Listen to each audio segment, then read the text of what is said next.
Fantasy Football Bros, welcome back to the Fantasy Football Astrology channel. Thank you so much for joining me. I got a really fun one for you guys today. We're going to switch it up. It's a little bit different. All the games have concluded for Sunday, week 2, 2022 Fantasy Football Astrology, where we're using astrology to get a deeper look into our fantasy football teams, our players, and we're attempting to derive a deeper sense of why things are occurring. Guys, I noticed something happened today. Very peculiar happening today. There were some injuries across the league, some pretty significant ones. We saw Trey Lance go down. We saw James Conner go down. We saw Jerry Jeudy go down.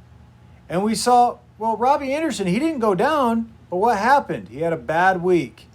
Okay, he had a fumble, right? All these guys let down their fantasy managers this week. What do they have in common, guys?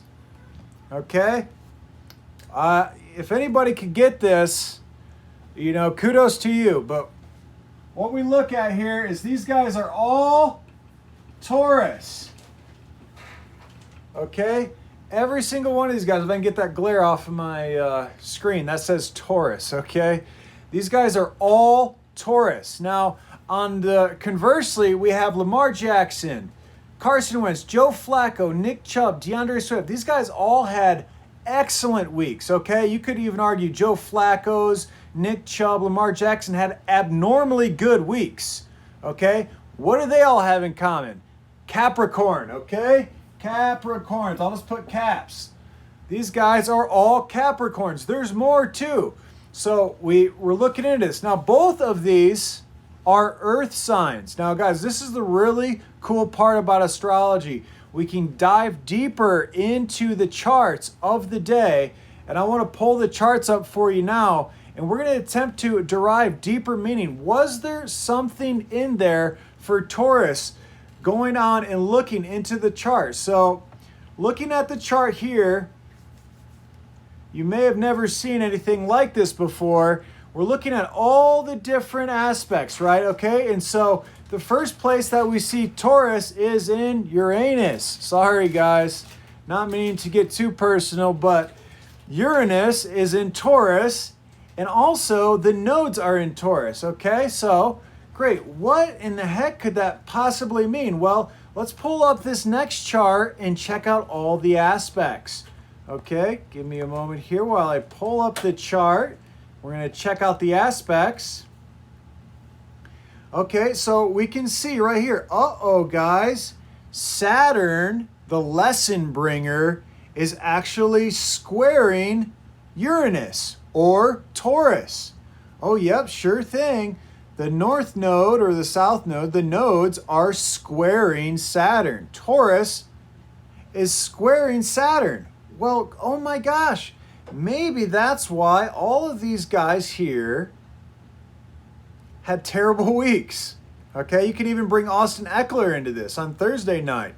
He had a lot of opportunity, and he didn't even average, I think, over 3 yards a carry. Okay, so Taurus is getting hit pretty hard. It's pretty interesting too, because the sun's in Virgo right now. It's an earth sign that the Tauruses excelled so well, and the Tauruses got hit so hard, but the Capricorns excelled very well. So pulling up the chart for Capricorn, we'll see if there's anything to read about Capricorn, and we can see, okay, the only thing that's in Capricorn right now is Pluto. And as we pull up the aspects, what do we see? We see the sun is trining Pluto. Okay? Anytime the sun is trining anything, that's known to be a very positive influence from the sun. So this is something that in the future we want to keep an eye out for our players. The sun trining whatever planet your player comes from, right? And also, we notice that Neptune is sextile or 60 degrees in relationship with Pluto, right? So that's telling us that Capricorn is sextile with Neptune. Now that's something we can watch for. We'll just make a little note in our books. Is this something that will be a trend in the future? Okay. That's what we have here, guys. Just wanted to kind of show you guys the depth and the power of astrology. Okay, there's more. You guys can look at all the different charts. You can look at them here. You can derive all the different meanings. There were other signs that did really good this weekend. I thought Sagittarius had a pretty good weekend. Pisces was doing pretty good this weekend. So really find the patterns, guys. There's so much information here to extrapolate. Let me know down in the comments what you guys think might be going on. And I hope you have fun with it, guys. Cheers.